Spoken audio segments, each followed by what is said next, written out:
Perception is a tricky thing.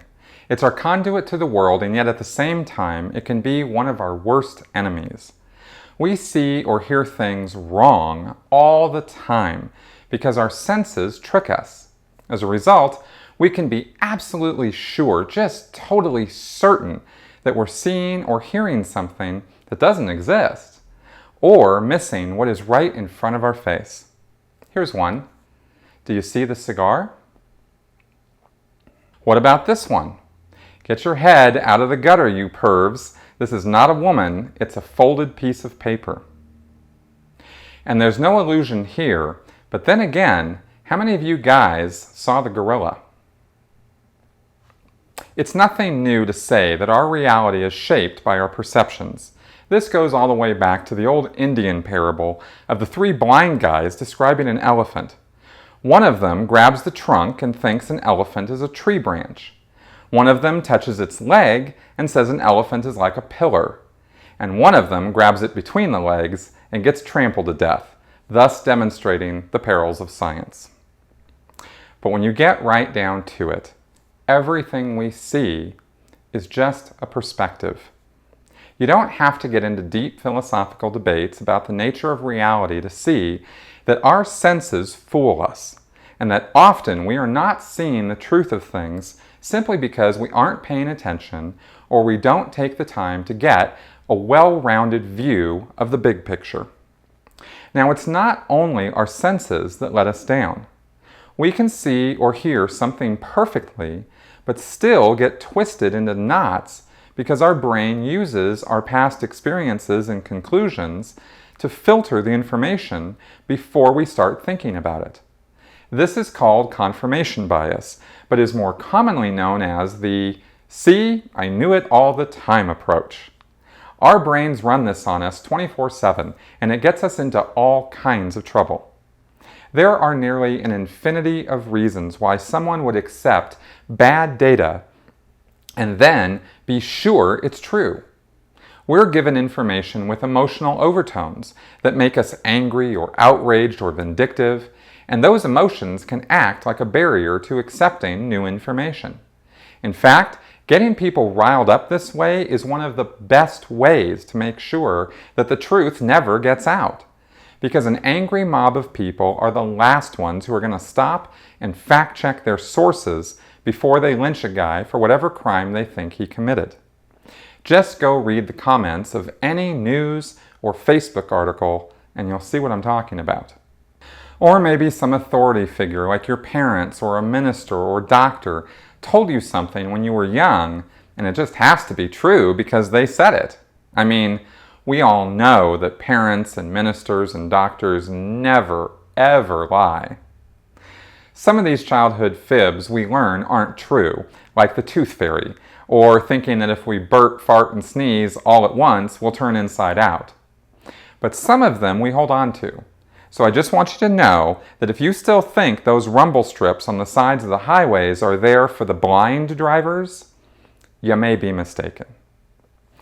Confirmation bias becomes a real problem when we can't or won't take in new information because we're so busy defending what we think is true, or worse, fighting and even starting culture wars over it. It's surprisingly easy to get people riled up, but often the things they're mad about are not what they should be mad about. They just didn't take the time to find that out. For example, gun owners and NRA members get riled up to an almost frothing state about the idea that the government is coming to take their guns.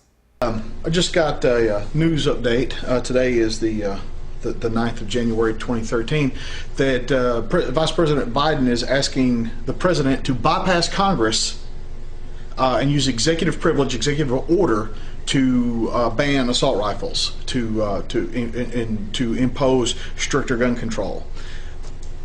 Fuck that. I'm telling you that if that happens, it's going to spark a civil war, and I'll be glad to fire the first shot. I'm not putting up with it. You shouldn't put up with it. And I need all you patriots to start thinking about what you're going to do. Load your damn mags, make sure your rifle's clean, pack a backpack with some food in it, and get ready to fight. I'm not fucking putting up with this. I am not letting my country be ruled by a dictator. I'm not letting anybody take my guns. If it goes 1 inch further, I'm going to start killing people. Yeah, that really happened. Yet there has not been any serious legislation proposed to ban all firearms in quite some time.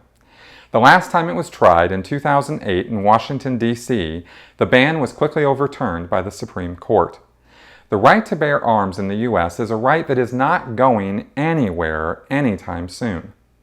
Instead, what gun owners should be very upset about is that there are so many untrained civilian gun owners who think that just because they have a .45 or a .38, that they're ready to go full Rambo on criminal perpetrators. Let me explain.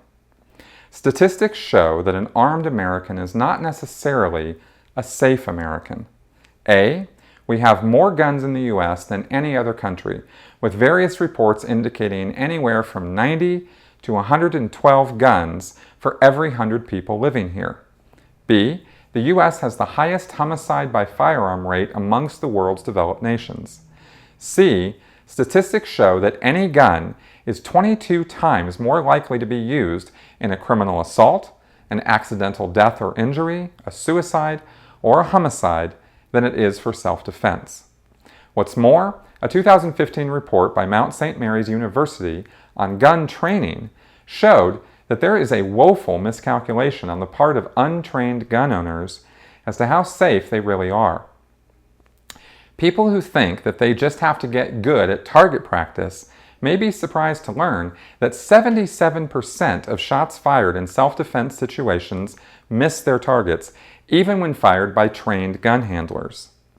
Many think that they'll see the bad guys coming, but 67% of the time, the bad guy is the first one to use lethal force in an ambush situation, and doesn't just pop up behind a barricade, like on the shooting range, waiting for you to shoot him. And finally, the average violent attack is over in 3 seconds, which is barely enough time for your average shopper to register that there's a free giveaway of Hostess donuts in aisle 3, much less register that someone is trying to kill them with enough time for them to pull, aim, and fire at said bad guy. So how many of our currently armed citizens know enough to take protective cover, issue commands to the assailants, and attempt to de-escalate situations before they become deadly, as well as exercise trigger discipline? Very damn few, according to this study, and if we want to be an armed nation, we should be an educated nation as well.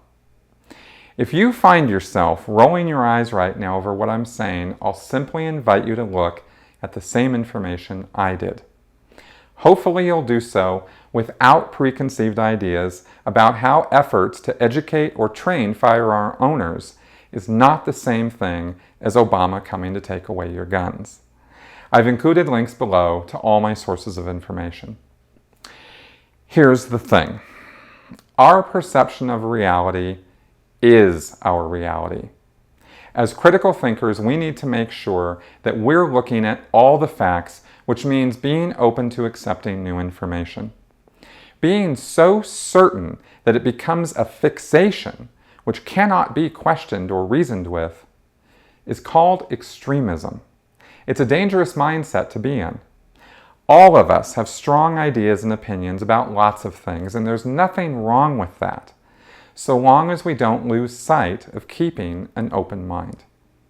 We have the power to mold and shape our reality using facts and evidence, or we have the ability to struggle and fight by refusing to look at them. I dare say most conflict comes not from what people are disagreeing about, but what they think they're disagreeing about. This is why I often dive into the comments section of my YouTube channel when people disagree with something I've said, and I try to clarify what the problem is.